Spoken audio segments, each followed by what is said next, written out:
आरोप इनके खिलाफ क्या है, आपने सच क्यों बोला? मतलब सुनो सुनो, वो बताता हूं। आरोप कैसा है कि क्या हुआ, जस्टिस रेवती मोहिते डेरे ने ऑर्डर पास किया, क्या चंदा कोचर को जमानत दिया। उसमें लिखा कि चंदा कोचर आईसीआईसीआई बैंक वाले कि इनके खिलाफ में सिर्फ ये क्या है 420 का गुना है, वो 7 साल की पनिशमेंट है, इसलिए उसको मैं बेल दे रही हूँ। बल्कि उसमें गुना सेक्शन कौन से थे, 409 जिसमें उम्र कैद की सजा थी, ये झूठा लिखकर बेल दे दिया। सेकंड क्या किया कि एक उनके ही ये रेवती मोहिते मैडम जो है, इनके ही समझो ऐसे ही मोहिते सरनेम है और इनके ही सिस्टर के पार्टी के एमएलए थे दिलीप मोहिते, उनके ऊपर आरोप था उन्होंने पुलिस स्टेशन जलाया, पुलिस वालों को अटेम्प्ट टू मर्डर किया। कितना सीरियस ऑफेंस, पुलिस का से है, सेशन जज की ऑर्डर है जिसमें लिखा है कि इसमें 307 का ऑफेंस है, अटेम्प्ट टू मर्डर है। और यही जस्टिस रेवती मोहिते डेरे मैडम अपने ऑर्डर में वो सेक्शन लिखती ही नहीं है, कुछ तो भी घुमा फिरा के ऑर्डर कर देती है, उनको एंटीसिपेटरी बेल दे देती है। और बाद में क्या होता है, फिर उनका रेगुलर चलता है कि कोई दूसरा मैटर रहा तो सो मोटो कॉग्निजेंस लेने का, बोले वहां ये हो गया लड़की पे। और कौन से मामले में, जिस मामले में बीजेपी की सरकार है, एकनाथ शिंदे जी की सरकार है, ये जो मतलब ये सरकार है शरद पवार के विरोधी वाली, उसमें सो मोटो कॉग्निजेंस लेने का। और जैसे इनका जैसे जैसे जैसे एक बदलापुर का केस हो गया था, तो वहां पर सो मोटो कॉग्निजेंस ले लिया, उनको ज्यूरिडिक्शन भी नहीं था, वो सिर्फ चीफ जस्टिस को लेता है, पर कोई बात नहीं। अदालत आपको पूछेगी जब आप सुनाएंगे ये सारी बातें, तो अदालत आपको पूछेगी, इसलिए मैंने आपसे ये सवाल पूछा। अरे अरे अरे आशुतोष जी, पूछेंगे क्या, एफिडेविट पे दिया है, क्या पूछेंगे, रुको तो बदलापुर का केस जिसमें इनको अधिकार ही नहीं था, और उसमें हमको राष्ट्रपति जी ने मंजूरी दिया है प्रोसिक्यूशन का, जस्टिस रेवती मोहिते डेरे का क्रिमिनल केस का प्रोसिक्यूशन का मंजूरी है, तो वो तो सब हमने ऑन रिकॉर्ड दिया है, तो वो छोड़ दीजिए, उसको देखना ही नहीं है ना हमको। तो फिर इन्होंने फिर बीजेपी का या फिर जो भी ऐसा है मैटर, उसके खिलाफ में ऑर्डर देने का। और वो ये शरद पवार के ग्रुप के है, आदित्य ठाकरे है, इन्होंने कितना भी बड़ा गुनाह किया, तब भी कुछ नहीं। दिशा सालिन के केस में लिया सो मोटो कॉग्निजेंस, नहीं लिया। तो ये सारे प्रूफ्स लेकर उनके खिलाफ में पिटीशन फाइल हुआ है, पिटीशन में रिक्वेस्ट है उनका अरेस्ट वारंट निकाला जाए करके। कब फाइल हुआ है, 2023 में। और उसके लिए चीफ जस्टिस आराधे साहब ने फुल स्पेशल बेंच भी कंस्टिट्यूट किया है। अब ये हो गया पार्ट ए। अब हुआ क्या, दिशा सालियान का केस ही मैडम के पास लगा लिया इन्होंने, या फिर लग गया रजिस्ट्री की गलती से। हमने बोला इनके पास में असाइनमेंट ही नहीं है कि लगा कैसा, एक ये सुन नहीं सकती है, और दूसरा फिर उनका बताया कि इनके खिलाफ हम क्रिमिनल प्रोसिक्यूशन परस्यू कर रहे हैं, और इनकी बहन खुद आरोपी के साथ में, तो ये सुन नहीं सकती मैटर। अब जो खेल शुरू हुआ आगे का, जस्टिस डेरे मैडम 4 अप्रैल को लेटर लिखती है chief justice of Bombay high court को। वो कहती है नीलेश ओझा ने जो प्रेस कॉन्फ्रेंस में कहा सब झूठ है। सब झूठ है मतलब क्या है कि वो वंदना चौहान उनकी सिस्टर नहीं है, उन्होंने 409 को 420 लिखकर ऑर्डर नहीं किया है, उन्होंने वो 307 सेक्शन गायब करके ऑर्डर नहीं किया है, तो सब झूठ है मतलब ऐसे ही देख में सब झूठ है। और वो लेटर के आधार पे हाईकोर्ट का 5 जज का बेंच कंस्टिट्यूट होता है, मुझे नोटिस आती है, मैं एफिडेविट के साथ में सारे प्रूफ कोर्ट के रिकॉर्ड पे देता हूं। कोर्ट की रिकॉर्ड, एक मिनट रुक रहा हूं। आलोक आराधे जी ने जो 5 जज का बेंच अपॉइंट किया था, ये उसी के तरफ से नोटिस है या किसी और दूसरे बेंच की तरफ से नोटिस? नहीं, वही नोटिस, वही नोटिस। हाँ, अब बोलिए। तो फिर 1100 पेज का पहला एफिडेविट, 1500 पेज का, 1100 पेज का एफिडेविट और 400 पेज के एविडेंसेस। सेकंड दूसरा और एक एप्लीकेशन, वो 150-200 पेज का, 300 पेज का, वो एक है। और तीसरा फिर हमने अर्जी लगाया कि ये जो इन्होंने झूठा लेटर भेजा है जस्टिस रेवती मोहिते। पहले तो हाईकोर्ट हमको कॉपी नहीं दे रहा था वो लेटर का, जिसके ऊपर कॉग्निजेंस लिया उसका कॉपी नहीं दे रहा था। फिर हमने सुप्रीम कोर्ट का जजमेंट दिया, हमने कहा आप मेरे खिलाफ केस चला रहे हो तो मुझे डॉक्यूमेंट चाहिए जिसके आधार पे आपने कॉग्निजेंस लिया। फिर चुपचाप से रजिस्ट्री में दे दिया अपने को। देने के बाद तो फिर वो देने के बाद में फिर हमने अर्जी लगाई कि सब झूठ है, इसका ये लो प्रूफ।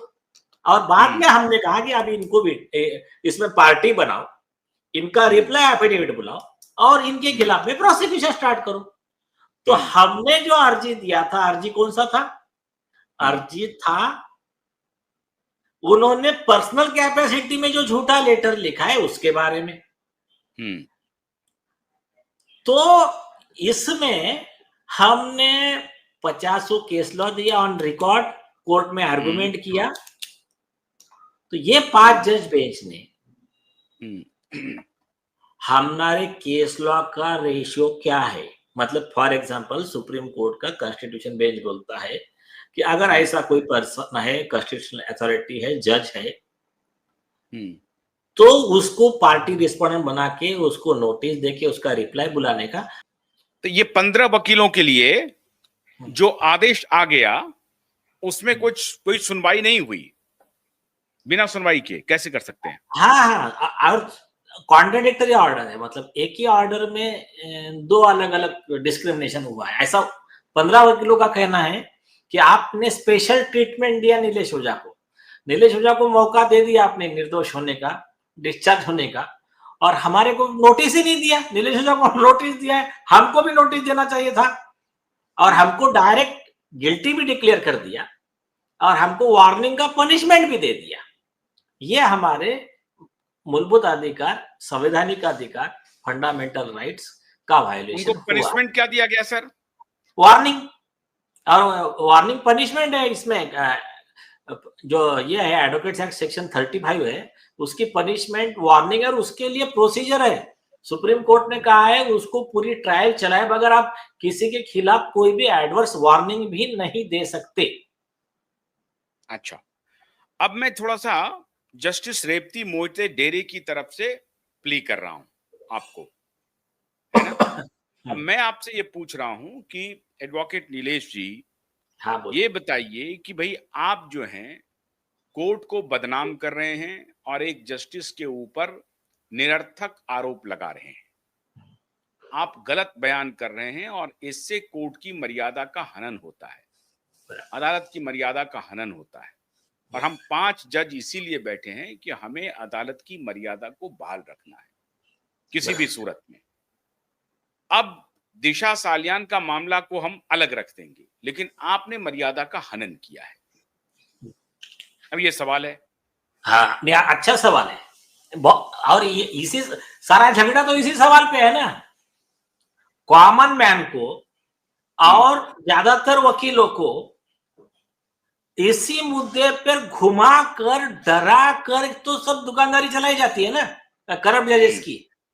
तो इसका जवाब ना बहुत सही तरीके से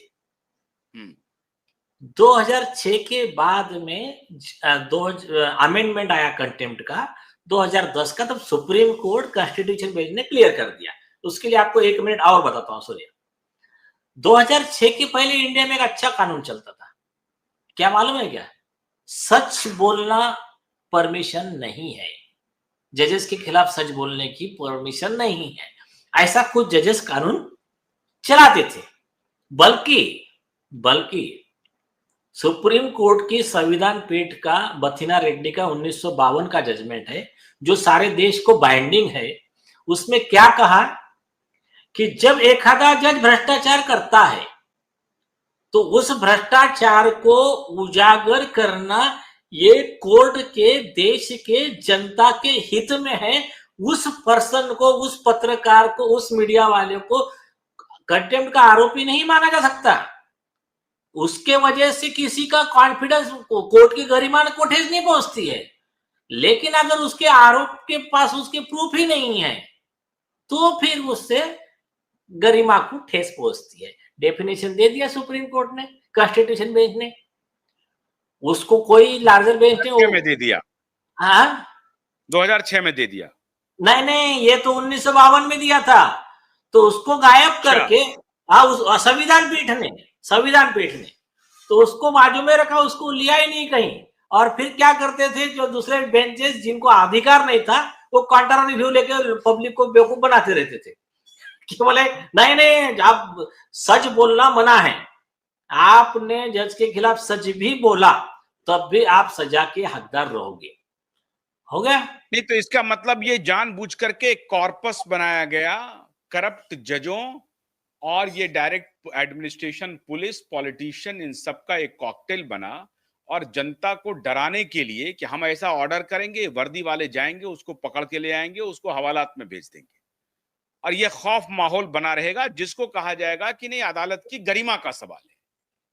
और अदालत की गरिमा के तहत उनके पाप को, उनके कुकर्म को, उनके झूठ को, उनके अन्याय को, उनके अत्याचार को वर्दी वाले, पॉलिटिशियन और ये काले कोट वाले, ये तीनों मिल करके करते रहेंगे, लूटते रहेंगे। नहीं सुनो, ये चलता रहा 1952 से आज तक। अरे सुनो ना, तो बाद में क्या हुआ, बाद में 1971 हम नहीं में सुनेंगे ना नीलेश जी, हम नहीं सुनेंगे। हम इसलिए नहीं सुनेंगे कि भाई एफआईआर रजिस्टर करने के लिए कोई कॉन्स्टिट्यूशन बेंच नहीं बैठा, कोई 5 जजों का बेंच नहीं बैठा, 2 जज का बेंच नहीं बैठा, 2 जज का नहीं बैठ पा रहा है। और आपको कंटेम्प्ट करना बहुत, ऐसा क्या हो रहा है कि देश में अनर्थ हो रहा है क्या, अन्याय हो रहा था क्या?